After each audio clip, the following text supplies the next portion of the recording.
The early days of the United States were full of heated debates on how the country was to run. One of the most tumultuous divides was over whether or not there would be a national bank. The concept of a centralized bank was appealing to some Americans, namely the Federalists, but to others it seemed dangerously close to the same tyrannies they had just fought against.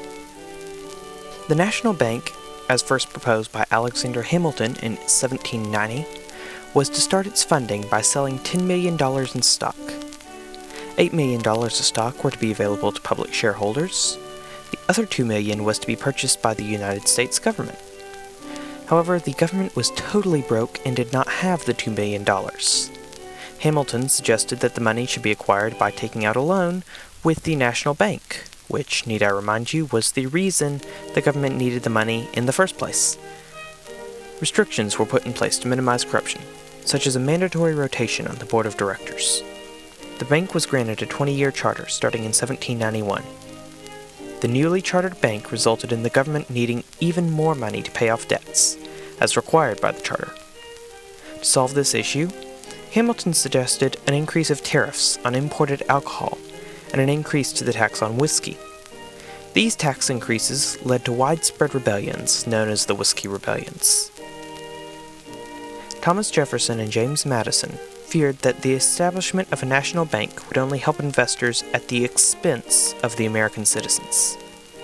A centralized bank would result in fewer local banks, hurting the agricultural, less commercial southern states. Additionally, the establishment of a national bank was not explicitly mentioned in the Constitution.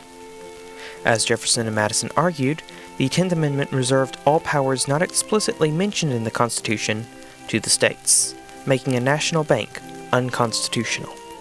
Their continued opposition to the bank led Madison to neglect to renew the bank's charter when it expired in 1811.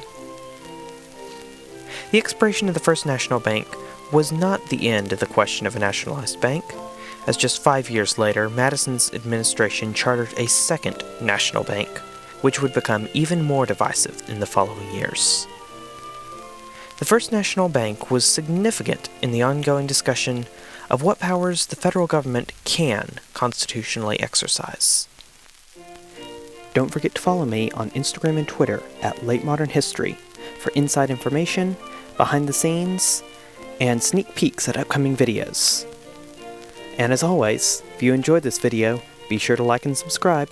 This is Matthew, and I hope to see you next time. Goodbye, goodbye, went a tear, baby dear, from your eye. Though it's hard to part, I know, I'll be sick of the death to go. Don't cry, don't die, there's a silver lining in the sky. Once more, old things, cheerio, chin, chin, na, boo,